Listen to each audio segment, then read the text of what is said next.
Ustaz malam ni kuliah kat mana? Masjid sana. Oh, masih kat sana. Sanah kitab ada mufrad tadi. Ada. Kan? Hidayah. Oh, hidayah.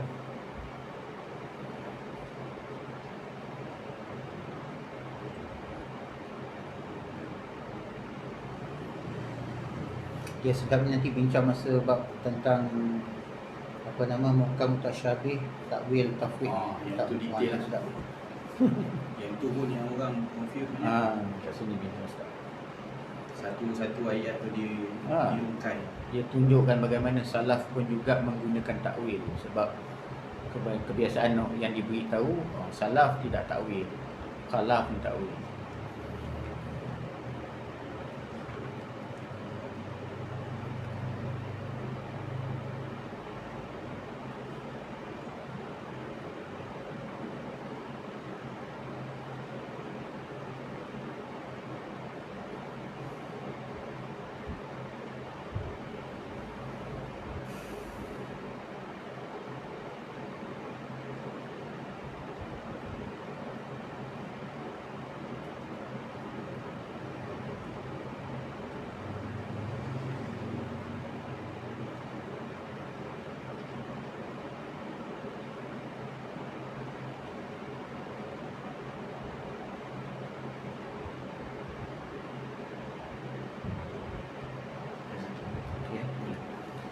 Bismillahirrahmanirrahim. Assalamualaikum warahmatullahi wabarakatuh. Al-Fatihah. A'udzubillahi minasyaitonir rajim. Bismillahirrahmanirrahim. Alhamdulillahirabbil alamin. Ar-Rahmanir Rahim. Maliki yaumiddin. Iyyaka na'budu wa iyyaka nasta'in. Ihdinas siratal mustaqim. Siratal ladzina an'amta 'alaihim ghairil maghdubi 'alaihim waladdallin. Amin. Bismillah walhamdulillah wassalatu wassalamu ala sayyidina Rasulillah Muhammad ibni Abdillah wa ala alihi wa sahbihi wa mawalah. Allahumma aftah alaina hikmataka wanshur alaina min khazaini rahmatika ya arhamar rahimin. Allahumma allimna ma yanfa'una wanfa'na bima 'allamtana wa zidna ilma. Subhanaka la ilma lana illa ma 'allamtana innaka antal alimul hakim.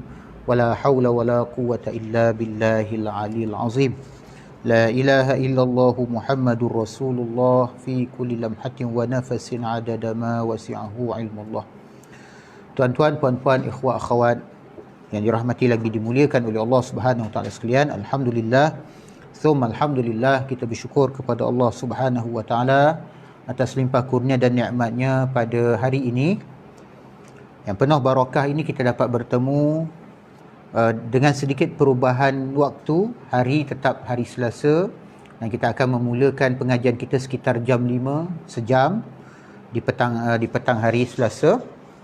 Dan insya-Allah pada petang yang berbahagia ini kita tengok perbincangan selanjutnya tentang sifat Allah Subhanahu wa taala yang wajib bagi zatnya.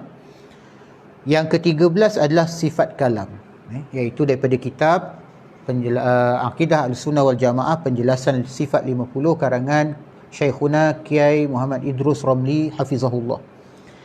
Baik, boleh lihat halaman 124. Sifat kalam. Allah juga wajib memiliki sifat kalam, iaitu berfirman. Kerana itu mustahil Allah bersifat bakam, iaitu bisu. Jadi sifat kalam wajib bagi Allah, lawannya yang mustahil adalah sifat bakam, iaitu bisu.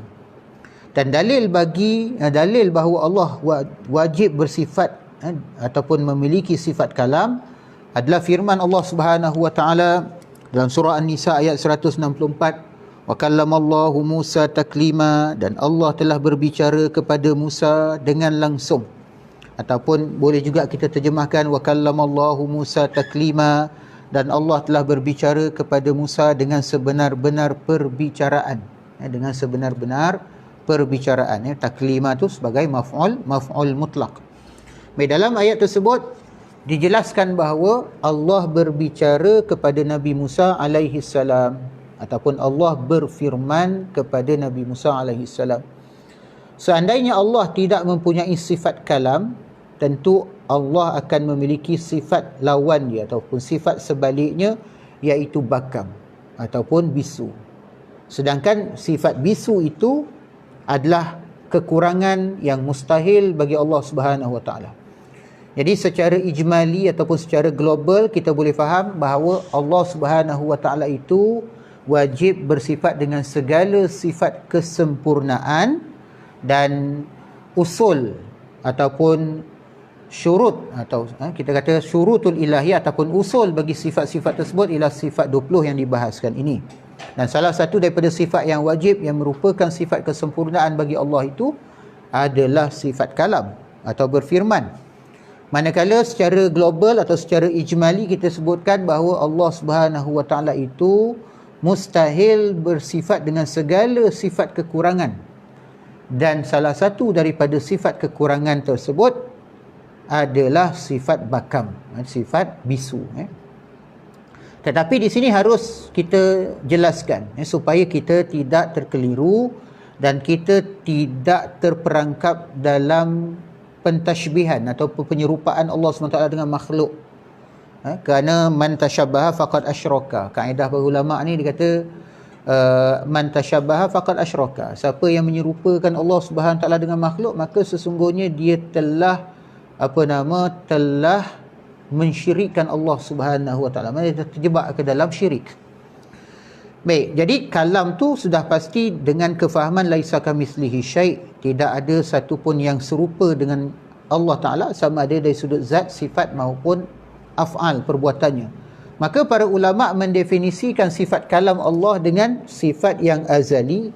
Maksud sifat yang azali ni sifat yang tiada permulaan dan abadi, yang menetap pada zat Allah, makna yang betul-betul ada pada zat Allah Ta'ala, tidak berupa huruf, suara dan bahasa. Jadi sifat kalam ni ialah sifat yang azali dan abadi, makna sifat yang tiada permulaan dan tiada pengakhiran, sebagaimana zat Allah Ta'ala juga tiada permulaan dan tiada pengakhiran. Dan sifat itu adalah sifat yang wujudiyah ataupun sifat subutiyah, artinya sifat yang memang ada pada zat Allah Subhanahu Wa Taala, tidak terpisah daripada zat Allah Subhanahu Wa Taala.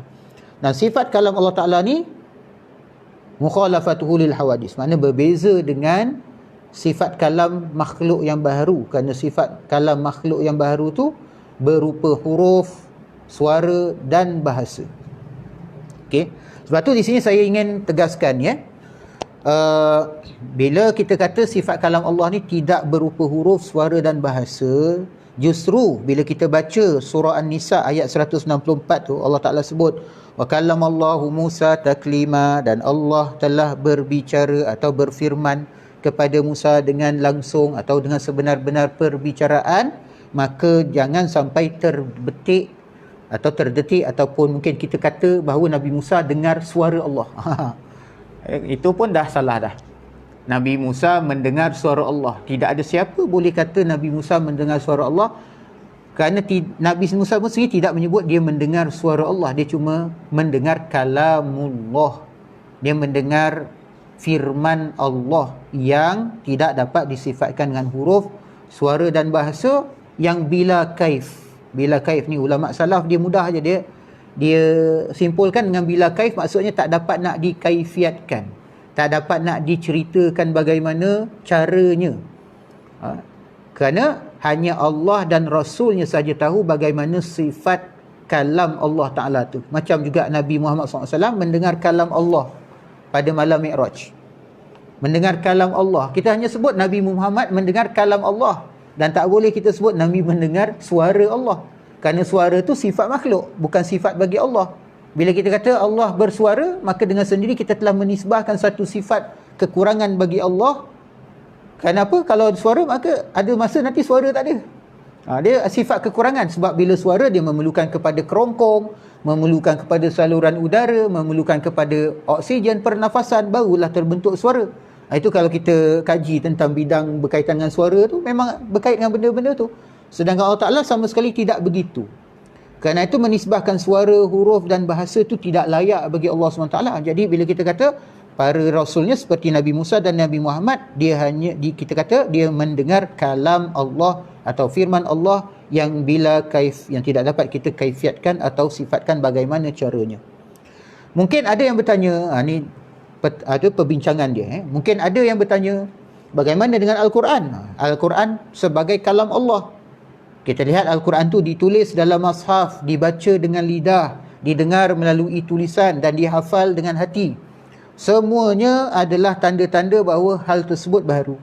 Kan Al-Quran tu ada tulisannya, tulisan ditulis, ada permulaan dan ada pengakhiran, ada bentuk, boleh dibaca, ada suara, ada makhrajnya, boleh didengar dengan telinga, boleh dihafal dengan hati. Itu semua adalah tanda-tanda baharu. Jadi macam mana? Apa maksud Al-Quran tu kalam Allah? Sedangkan tadi baru disebut bahawa kalam Allah tu adalah sifat yang qadim.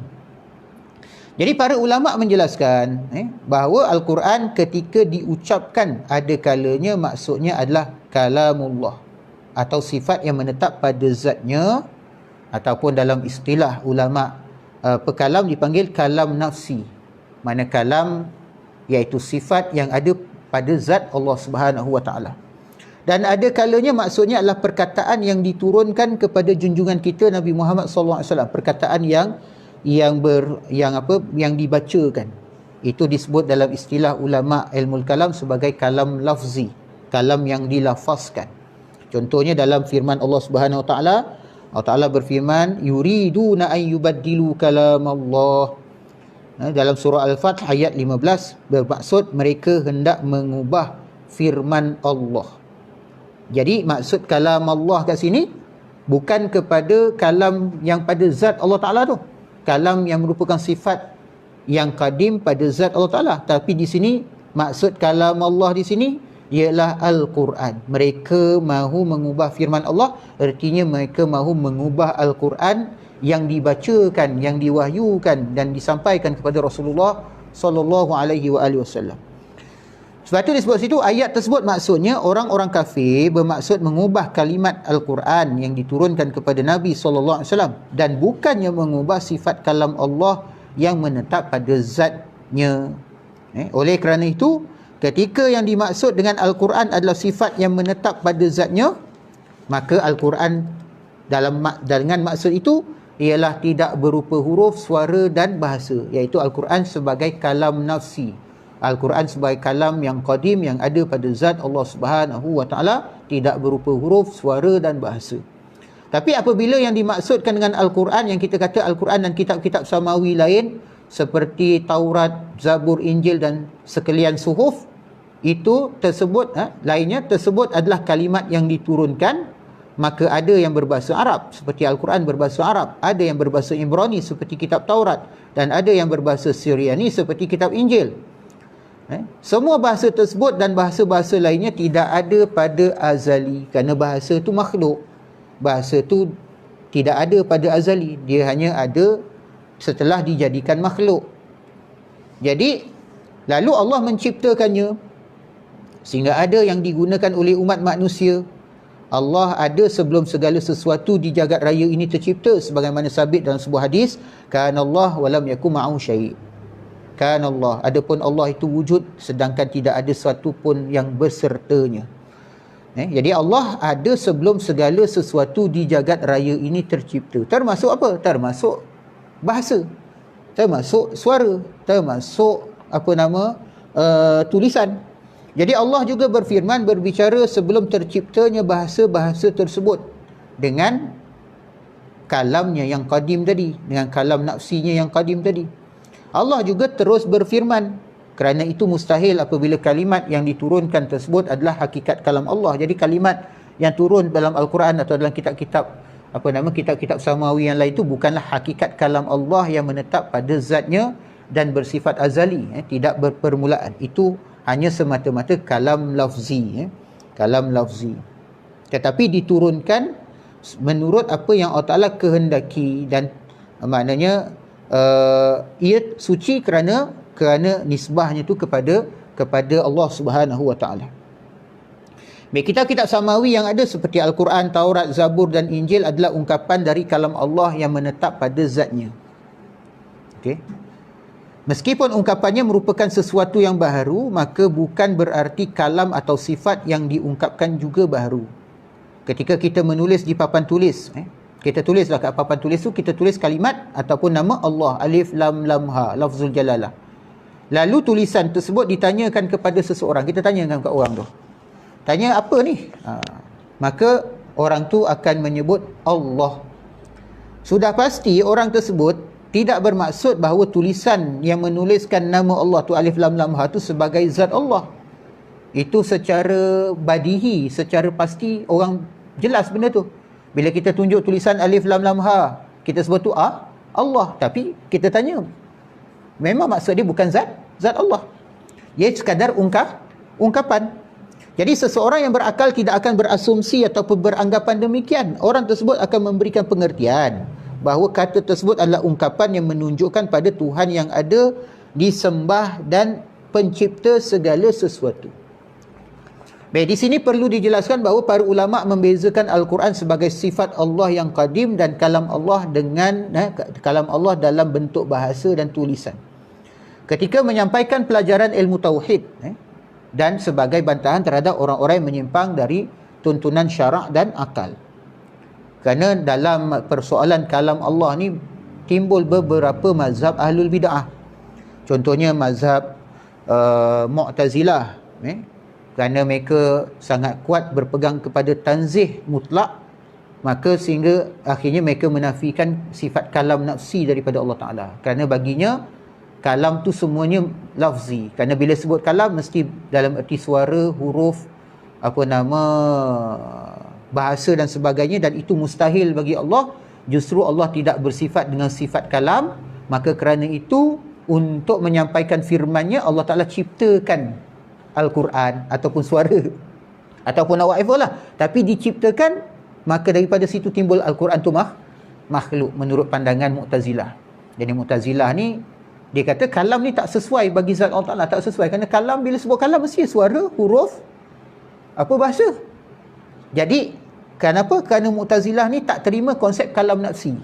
Bagi dia kalam semua lafzi. Oleh kerana kalam semua lafzi, maka bila Allah Ta'ala nak berfirman, maka Allah Ta'ala ciptakan kalam. Daripada kalam yang diciptakan tu timbul Al-Quran, Taurat, Injil sebagainya. Kerana itu timbul fitnah yang dipanggil mihnah khalqul Quran. Fitnah yang melanda pada zaman Al-Ma'mun, Khalifah Bani Abbas yang bermazhab Mu'tazilah waktu itu, di mana Khalifah Al-Ma'mun telah memaksa para ulama pada zamannya itu untuk menerima pandangan Mu'tazilah yang mengatakan Al-Quran tu makhluk. Antaranya termasuklah Imam Ahmad bin Hanbal, Imam Muhammad bin Nuh dan ramai ulama lain. Maka Imam Ahmad bin Hanbal ditangkap, ditahan, Imam Muhammad bin Nuh pun ditangkap, ditahan, diseksa, dan Imam Muhammad bin Nuh meninggal dalam tahanan. Manakala Imam Ahmad bin Hanbal tu bertahan walaupun tiap-tiap hari beliau diseksa, sampailah akhirnya beliau dilepaskan setelah zaman Khalifah Al-Wasiq dia 3 zaman, iaitu Al-Ma'mun, Al-Mu'tasim dan Al-Wasiq. 3 orang ni Mu'tazilah, baru zaman Al-Mutawakkil dia dilepaskan. Sebab Al-Mutawakkil masa tu dah menentang Mu'tazilah. Tapi dia tak nak mengatakan Al-Quran tu makhluk. Kerana kata dia kalam tu, Al-Quran tu kalam Allah. Tapi bagaimana itu tak boleh nak disifatkan. Dia mengambil pendekatan tauhid saja, tak dapat nak disifatkan. Cuma para ulama Ahlussunnah wal Jamaah kemudian datang, dia membezakan pula. Ada yang dikatakan kalam nafsi yang ada pada zat Allah Ta'ala, yang tidak berhuruf, tidak bersuara, tidak berbahasa. Yang ini adalah sifat yang qadim. Yang ini yang menjadi asal bagi kalam yang diungkapkan kemudian dalam Al-Quran, Taurat, Injil sebagainya, disebut kalam nafsi. Sebab tu perbincangan kalam ni antara perbincangan yang panjang lebar dalam ilmu kalam. Bahkan banyak tesis ditulis tentang ni. Saya ada kat rumah tu satu tesis bahasa Arab tentang masalah kalam ni. Dan di Malaysia ni pun pernah juga ada perdebatan kerana setengah-setengah para asatizah kita tentang masalah kalam. Tu satu mazhab ahli bid'ah, Mu'tazilah. Satu lagi mazhab ahli bid'ah yang menganggap bahawa kalam Allah tu sama macam kalam makhluk, maknanya kalam yang lafzi. Artinya apa? Bersuara dan berhuruf, berbahasa. Bersuara, berhuruf, berbahasa. Tetapi bezanya suara dan bahasa serta huruf bagi Allah tu qadim. Tapi bersuara, berhuruf dan berbahasa dah jadi tashbih dah. Kita dah sebut dah, man tashabbaha faqad asyraka. Siapa yang mentashbihkan Allah Ta'ala, maka dia telah mensyirikkan Allah Subhanahu Wa Ta'ala. Kerana apa? Menyerupakan Allah Ta'ala dengan makhluk. Sebab tu dalam hal ini, maka kita harus jelas bahawa bila kita sebut Allah Ta'ala berfirman, kita punya pendekatan walam yakullahu kufuwan ahad, tak sama dengan mana-mana pun, atau laisa kamislihi syai', tidak ada satu pun yang serupa dengan Allah pada zat, sifat maupun af'alnya. Oleh kerana itu di sini tidak boleh dilupakan bahawa kerana Al-Quran yang kita baca, Al-Quran yang kita baca dalam tinjauan syarak masih dianggap kalam Allah. Kenapa? Maka kerana kalam Allah tu, kalam lafzi yang mengungkapkan kalam nafsi tadi. Maka kalimat-kalimat Al-Quran, huruf-hurufnya, kertas dan covernya memiliki kemuliaan yang agung, sehingga orang yang menghinanya atau meremehkannya dianggap kufur dan keluar dari Islam. Dan membuat kegaduhan ketika mendengar Al-Quran dan hukumnya haram. Kegaduhan ni maksudnya buat bising. Sebab tu kita tengok macam kes dekat Bangladesh sekarang ni, isu orang-orang Hindu letakkan Al-Quran di kaki berhala mereka, yang akhirnya dia di-upkan dalam media sosial. Orang Islam Bangladesh kan tengah marahlah, demonstrasi tu sampai membakar membakar kuil-kuil, apa semua, diruntuhkan kuil-kuil. Demonstrasi yang masih belum selesai, belum reda lagi, masih berlaku. Begitu juga baru-baru ni saya balik ke Keluang, Johor. Ada ceritakan juga oleh adik saya, dia jumpa Al-Quran dibakar di satu taman rekreasi dekat taman Seri Impian, Keluang, Johor. Tapi tak tahulah siapa yang melakukannya, tapi ada masuk dalam berita. Allah Ta'ala alam. Tapi kalau sekiranya maknanya seorang tu melakukan sesuatu yang menghinakan Al-Quran tu, menjadikan dia kufur, dia menjadikan dia kufur, keluar daripada Islam. Dulu saya ingat zaman-zaman belajar dulu ada kes black metal, di mana antara perkara yang dilakukan oleh pemuda-pemuda black metal ni, dia mencemarkan Al-Quran, contohnya kencing pada Al-Quran ke apa ke. Maka perbuatan tu adalah suatu yang kufur. Dan kemudian membuat kegaduhan ketika mendengarkan Al-Quran juga adalah hukumnya haram. Maknanya buat bising ketika Al-Quran tu dibacakan. Fa iza quri'al Quran fastami'u lahu wa ansitu. Bila Quran tu dibacakan, adalah kalian semua mendengarnya dengan teliti dan diam. Diam. Sebab tu hari ni kadang-kadang kita tengok ada orang-orang setengah-setengah restoran ni, restoran makan mamak ke mana ke, pasang Al-Quran. Saya rasa ni keliru. Kadang pasang surah Yasin, pasang seluruh Al-Quran, ataupun pasang ayat-ayat ni. Mungkinlah niat dia kata nak halau jin dan sebagainya. Tapi bagi saya lah, itu tak tepat. Kerana di kedai mamak ni orang tak tumpukan Al-Quran. Kedai-kedai makan ni orang bercakap, bersembang, tak peduli, ketawa dan sebagainya. Jadi perbuatan tersebut sebenarnya hukumnya haram. Ataupun buat kat majlis-majlis perkahwinan, kita pasang Al-Quran. Hatta kadang pasang qasidah pun setengah ulama marah. Macam saya pernah dengar Syekh Nuruddin Al-Banjari contohnya, dia marah.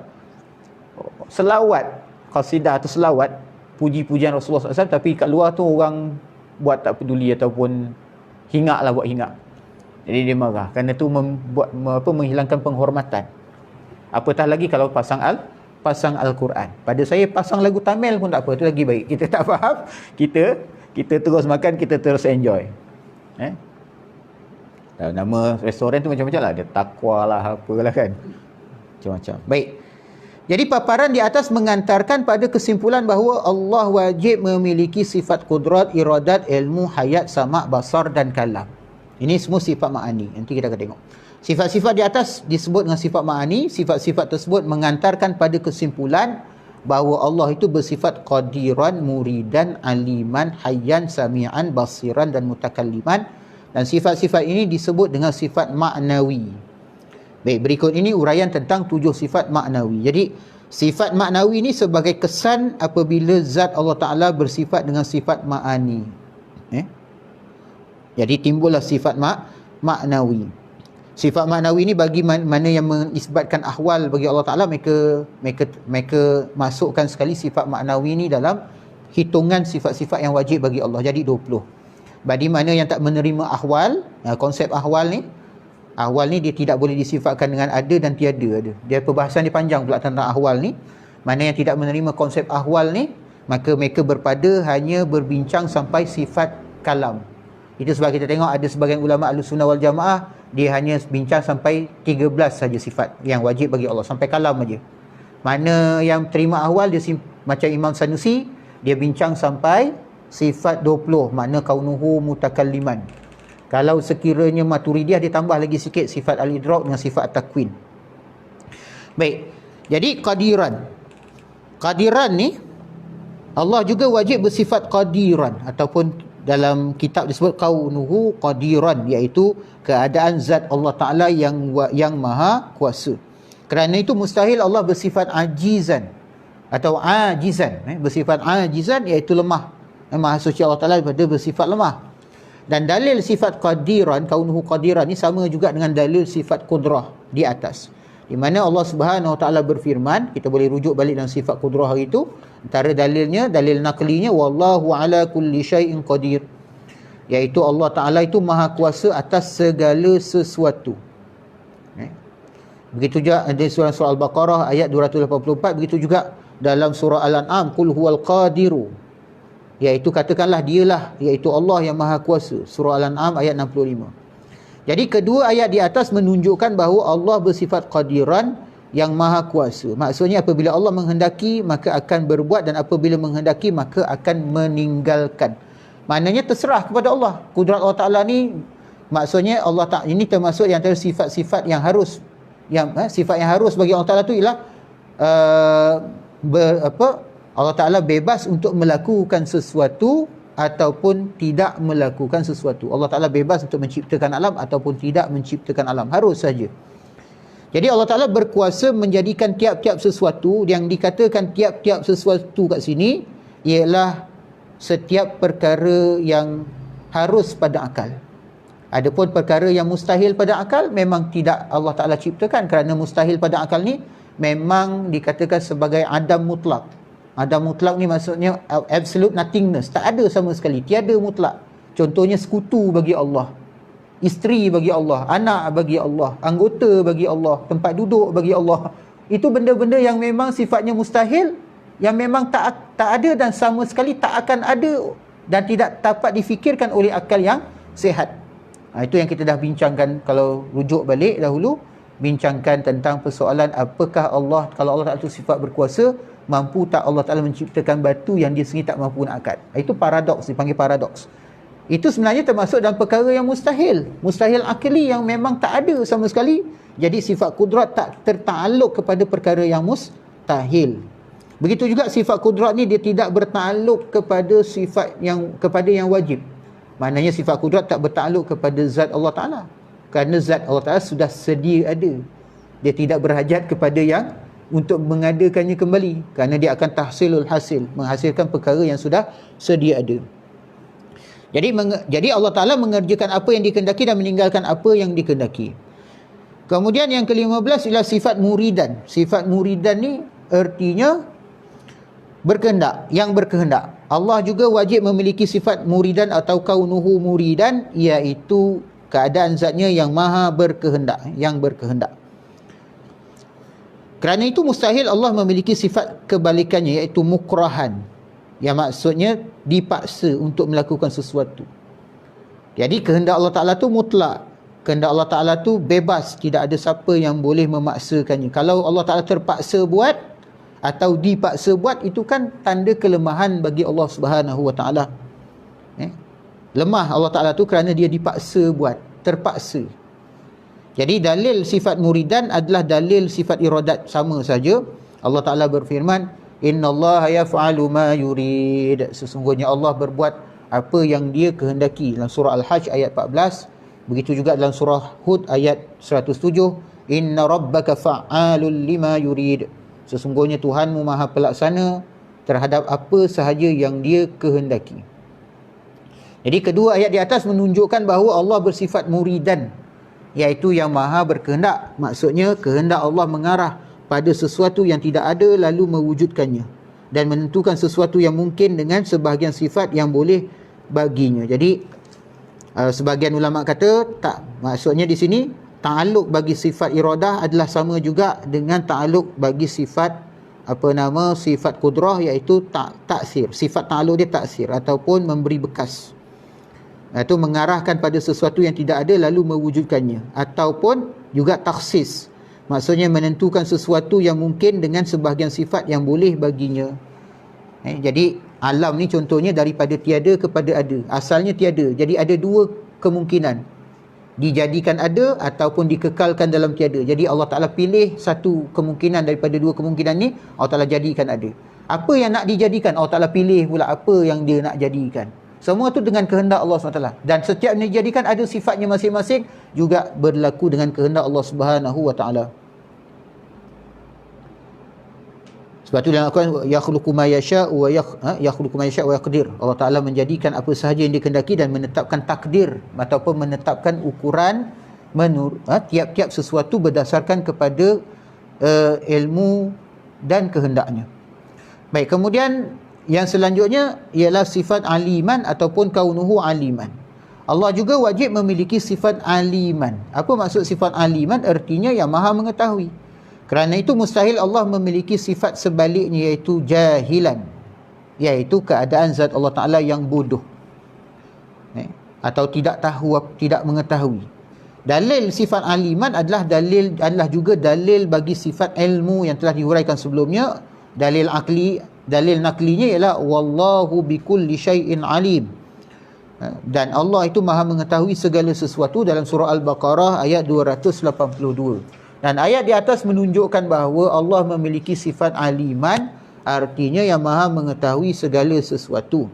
Pengetahuan Allah mencakup terhadap semua perkara yang wajib, mustahil dan yang jaiz, yang harus secara menyeluruh dan sempurna. Jadi ta'aluk bagi sifat Allah Ta'ala ni mencakup semua. Yang wajib maknanya zat dan sifat-sifatnya, kemudian zat dan sifat-sifat Allah Ta'ala, kemudian mustahil maknanya Allah Ta'ala tahu bahawa tiada sekutu bagi dia, tiada anak, tiada isteri baginya. Itu semua adalah yang mustahil bagi Allah Ta'ala. Tiada anggota baginya, tiada tempat duduk baginya. Itu semua adalah mustahil bagi Allah Ta'ala.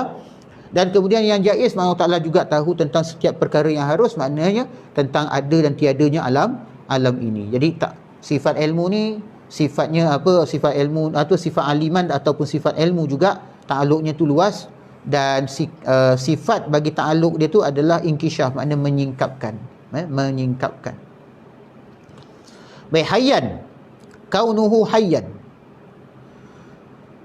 Jadi Allah juga wajib memiliki sifat hayyan. Kaunuhu hayyan artinya yang maha hidup. Keadaan zat Allah Ta'ala yang maha hidup.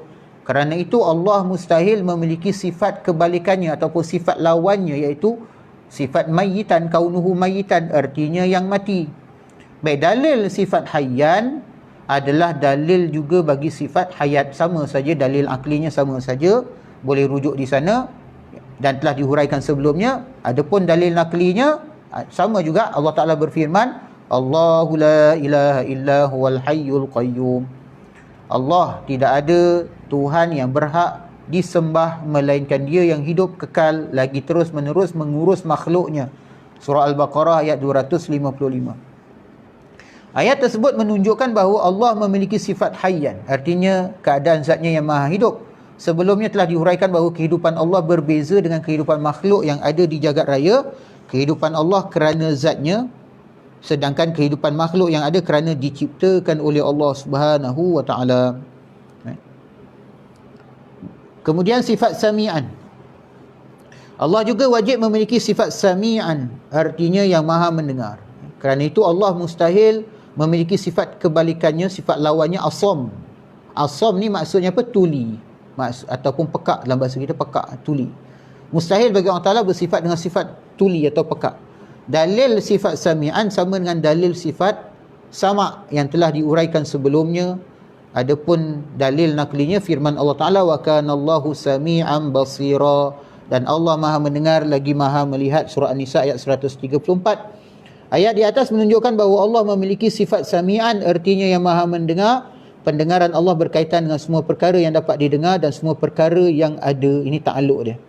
Allah dapat mendengar semuanya dengan sempurna, sama ada yang disebutkan dengan lafaz yang terang, jahar, ataupun yang tersembunyi di dalam hati, ataupun apa sahaja yang terlintas dalam fikiran itu didengar. Jadi bagi Allah Ta'ala, apa sahaja tu didengar dengan sempurna, dengan sama. Tidak ada satu yang lebih perlahan pada Allah, satu lagi lebih kuat kepada Allah Sebab tu Rasulullah SAW pernah tegur sebilangan sahabat yang apabila melalui suatu lembah di satu lembah, kemudian mereka bertakbir, kemudian mereka berzikir dengan suara yang nyaring. Nabi SAW kata, perlahan-lahankan zikir kamu tu, suara doa-doa kamu tu, kerana kamu berdoa kepada Tuhan yang bersifat dengan sifat maha mendengar dan tidak bersifat dengan sifat sifat tuli. Ada, saya ingat dalam sifat samak tu, kalau kita tengok ada satu hadis Nabi SAW. Ni dalam muka surat 121 tu, hadis sahih diriwayatkan oleh Imam Bukhari dan Imam Muslim. Ya ayuhan nasu irba'u ala anfusikum fa innakum la tad'una asamma wala ghaiban innahu ma'akum innahu sami'un qarib. Wahai manusia, kasihanilah diri kamu, kerana sesungguhnya kamu tidak menyeru kepada Tuhan yang tuli dan jauh. Jadi kat sini Nabi sebut sifat yang mustahil bagi Allah, iaitu tuli. Dan kemudian sesungguhnya dia bersama kamu, maha mendengar dan maha dekat. Maha mendengar lagi maha mendekat. Jadi bagi Allah Ta'ala, Nabi Muhammad SAW berdoa di melampaui, bermunajat kepada Allah Ta'ala merentasi muntaha pada malam Mi'raj. Begitu juga dengan Nabi Musa yang bermunajat di Bukit Tursina. Begitu juga dengan Nabi Yunus yang bermunajat dalam perut ikan nun dalam laut. Itu bagi Allah Ta'ala sama saja. Tak ada maknanya doa Nabi Yunus tu lebih perlahan sebab dalam perut ikan nun. Begitu juga doa Nabi Musa tu lebih kuat sikit sebab atas gunung. Kemudian Nabi Muhammad punya doa atau munajat lebih kuat lagi sebab dekat arash ataupun dekat merentasi muntaha. Jadi kalau gambaran seperti seolah-olahnya seolah-olah kita meletakkan zat Allah Ta'ala tu bertempat. Sebab nanti kita akan beranggapan bahawa Nabi Muhammad SAW dia lebih dekat dengan Allah Ta'ala sebab dia dekat arash. Arash tu difaham pula tempat bagi Allah Subhanahu Wa Taala. Itu mustahil bagi Allah Subhanahu Wa Taala. Jadi hakikatnya Nabi Muhammad berdoa di arash ke, kemudian Nabi Musa di Bukit Tursina, Nabi Yunus di dalam perut ikan nun, sama saja didengar oleh Allah Subhanahu Wa Taala. Semut yang bertasbih didengar oleh Allah Ta'ala. Atom-atom yang bertasbih didengar oleh Allah Ta'ala, itu sama sahaja. Kita berdoa dalam hati ataupun kita menyebutkan di lidah, sama didengar oleh Allah Subhanahu Wa Taala. Kemudian basiran, Allah juga wajib memiliki sifat basiran, artinya yang maha melihat. Kerana itu Allah mustahil memiliki sifat kebalikannya, iaitu sifat a'ma artinya yang buta. Dalil sifat basiran sama dengan dalil sifat basar. Sifat basar yang telah diuraikan sebelumnya. Allah berfirman dalam Al-Quran, dalil naklinya, innahu huwas sami'ul basir. Sesungguhnya dia adalah maha mendengar lagi maha mengetahui, dalam surah Al-Isra ayat pertama. Jadi ayat di atas menunjukkan bahawa Allah memiliki sifat basiran, artinya yang maha melihat. Allah melihat segala apa sahaja yang dapat dilihat oleh manusia dan apa sahaja yang tidak dapat dilihat oleh manusia. Allah Ta'ala melihat kita dalam gelap, Allah Ta'ala juga melihat kita dalam terang. Jadi heran juga orang nak buat maksiat tu dalam gelap. Memanglah mereka buat maksiat dalam gelap kerana apa? Supaya tak dilihat orang. Tapi mereka lupa Allah tu tetap melihat walaupun di dalam gelap. Sama ada di dalam gelap ataupun di dalam terang, sama saja penglihatan Allah SWT. Sama ada kecil atau besar, sama saja dalam penglihatan Allah Ta'ala, dilihat dengan sempurna dan dilihat dengan jelas oleh Allah SWT. Ataupun didengar juga sama. Pendengaran Allah tidak akan mengganggu penglihatannya, dan demikian pula sebaliknya. Penglihatan Allah pada sesuatu tidak akan mengganggu pada penglihatannya pada sesuatu yang lain. Allah Ta'ala tidak disibukkan oleh satu penglihatan daripada satu penglihatan yang lain. Begitu juga Allah Ta'ala tidak disibukkan oleh satu pendengaran daripada pendengaran yang lain. Kalau hari ini kita berdoa serentak, seluruh umat manusia hari ini berdoa serentak kepada Allah Ta'ala dengan bahasanya masing-masing, dengan permintaannya yang berbeza-beza, Allah Ta'ala dengar tiap-tiap satu sama saja tanpa ada masalah. Allah Ta'ala tak akan suruh kau seorang-seorang lah doa, beratur ambil tiket ke, ambil kad ke, berdoa seorang-seorang supaya mudah dengar. Itu bukan Allah Ta'ala, itu makhluk. Adapun Allah Ta'ala, macam mana pun keadaan orang tu berdoa, seramai mana pun orang tu berdoa, tetap didengar oleh Allah Subhanahu Wa Ta'ala. Hatta orang bisu berdoa pun Allah Ta'ala dengar. Itu harus kita fahami. Kerana orang baca contohnya dalam suratul Fatihah tu kan, Allah SWT hadis qudsi disebutkan, qasamtus solah baini wa baina abdi kan, aku bahagikan solat tu kepada dua, antara aku dengan hamba-ku. Bila hamba-ku baca alhamdulillah, aku jawab hamidani rabbi, hamidani abdi dan seterusnya. Bila hamba-ku mengucapkan alhamdulillah, Allah Taala akan jawab. Bila kita sebut Ar-Rahmanir Rahim, Allah Taala akan jawab. Kemudian bila sebut Maliki Yaumiddin, Allah Taala akan jawab. Ada orang cakap, dia kata, sebab ada orang suka baca dia wasal, Bismillahirrahmanirrahim, Alhamdulillahirabbil alamin, Arrahmanirrahim, Maliki Yaumiddin. Lalu orang jawab, jangan baca wasal, sebab nanti macam mana Allah Taala nak jawab. Itu tak ada masalah bagi Allah SWT. Nak wasal daripada bismillah sampai waddallin, waladdallin, tu pun boleh. Allah Taala boleh jawab sama saja, tak ada masalah. Ataupun baca satu-satu pun Allah Taala jawab sama saja, tak ada masalah. Ataupun setiap orang sekarang ni tengah sembahyang berjemaah, masing-masing baca Fatihah, dengan imam pun baca Fatihah, Allah Taala jawab tiap-tiap seorang sama saja, tak ada masalah bagi Allah. Kerana apa? Kerana Allah bukan makhluk. Allah tu Allah. Jadi sifat Allah lah. Apa yang layak bagi dia, yang tidak sama dengan sifat makhluk. Baik, kemudian yang 20, sifat yang ke-20 ialah sifat mutakalliman. Allah juga wajib memiliki sifat mutakalliman, artinya yang maha berbicara. Kerana itu mustahil Allah memiliki sifat kebalikannya ataupun sifat lawannya, iaitu abkam, artinya yang bisu. Dalil sifat mutakalliman sama dengan dalil sifat kalam yang telah dihuraikan sebelumnya. Allah Subhanahu wa taala berfirman, wa kallamallahu Musa taklima, dan Allah telah berbicara kepada Musa dengan langsung, iaitu dalam surah An-Nisa ayat 164. Ayat di atas menunjukkan bahawa Allah memiliki sifat mutakalliman, yang maha berbicara. Tentu saja sifat kalam Allah berbeza dengan pembicaraan manusia. Sifat kalam Allah tidak serupa, tidak berupa suara dan huruf sebagaimana yang telah dikupas sebelumnya. Baik, yang ini kita bincangkan. Yang last kali ini kita nak bincang tentang pembahagian sifat 20. Baik, para ulama' dia bahagikan sifat 20 ni menjadi 4 bahagian. Yang pertama dipanggil sifat nafsiyah. Yang kedua dipanggil sifat salbiyah. Yang ketiga disebut sifat ma'ani. Dan keempat sifat ma'nawiyah.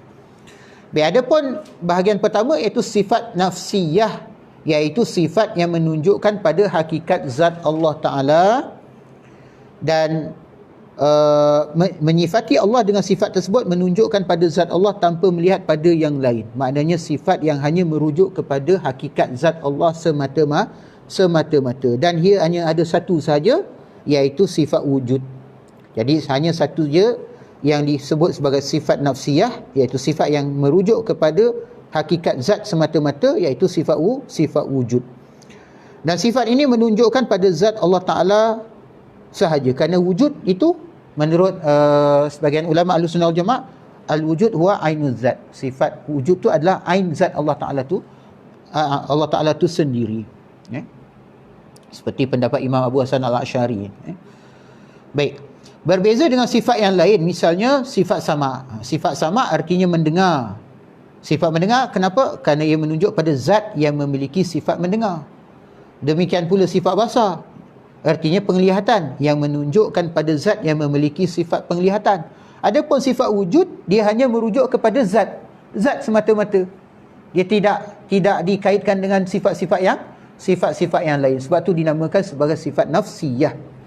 Kemudian ada sifat salbiyah. Yang kedua, sifat salbiyah. Salbiyah ni maksudnya negatif. Hari ni kita dengar ada orang namanya salbiyah. Salbiyah, puan salbiyah, cik salbiyah, kak salbiyah, ada kan orang nama salbiyah.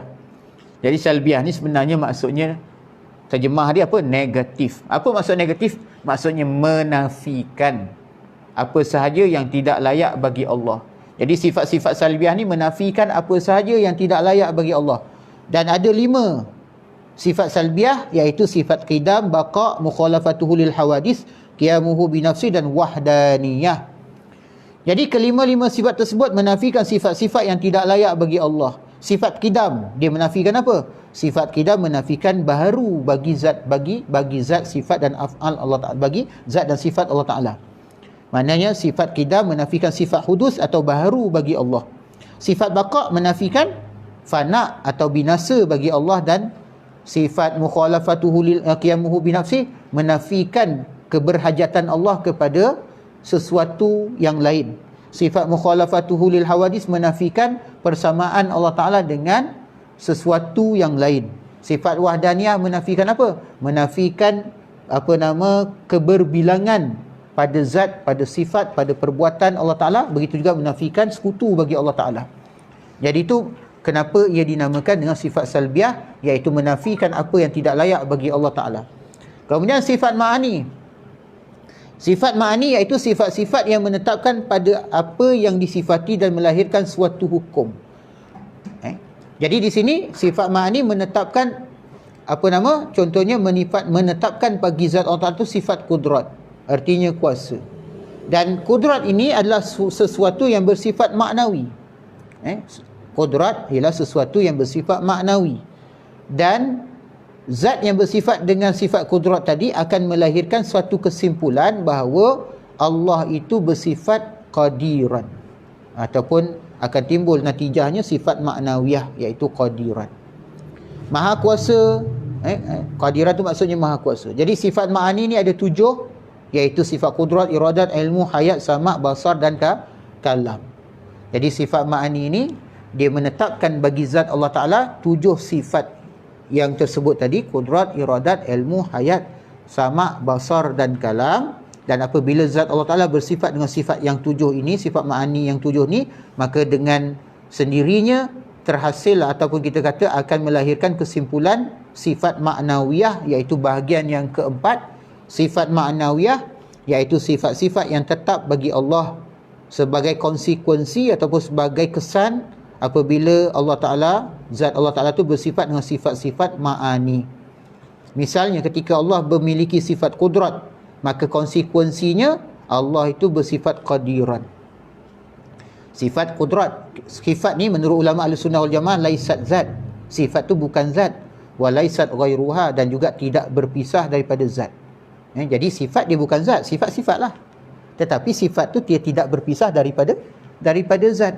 Jadi bila Allah Ta'ala bersifat dengan sifat kudrat, maka natijahnya akan ada satu konsekuensi, iaitu jadilah zat Allah Ta'ala tu berkuasa dengan sifat kudratnya itu. Jadilah Allah Ta'ala tu contohnya mendengar dengan sifat samaknya. Jadilah Allah Ta'ala itu berfirman dengan sifat kalamnya. Jadilah Allah Ta'ala tu hidup dengan sifat hayat. Jadilah Allah Ta'ala tu mengetahui dengan sifat ilmu. Ini kesimpulan yang dipegang oleh ulama Ahlussunnah wal Jamaah bagi menolak golongan Mu'tazilah yang mengatakan Allah Ta'ala tidak bersifat dengan sifat-sifat ma'ani. Dia tidak sifat. Bagi Mu'tazilah, Allah Ta'ala tak bersifat. Allah mendengar dengan zatnya, berfirman dengan zatnya, melihat dengan zatnya, berkuasa dengan zatnya, berkehendak dengan zatnya, dan menafikan sifat-sifat bagi Allah, sedangkan sifat-sifat bagi Allah Ta'ala itu disabitkan sendiri ataupun diisbatkan sendiri oleh Allah Ta'ala dalam Al-Quran. Baik, jadi menurut Ahlussunnah wal Jamaah, sifat ma'nawiyah ni adalah sebagai konsekuensi daripada zat Allah Ta'ala yang bersifat dengan sifat ma'ani. Baik, sifat ma'nawiyah jumlahnya ada 7, iaitu sifat ma'ani, sama macam sifat ma'ani juga. Kalau sifat ma'ani tadi ada kudrat, iradat, ilmu, hayat, sama', basar dan kalam, maka sifat ma'nawiyah adalah sifat kaunuhu qadiran, muridan, aliman, hayyan, sami'an, basiran dan mutakalliman. Okey?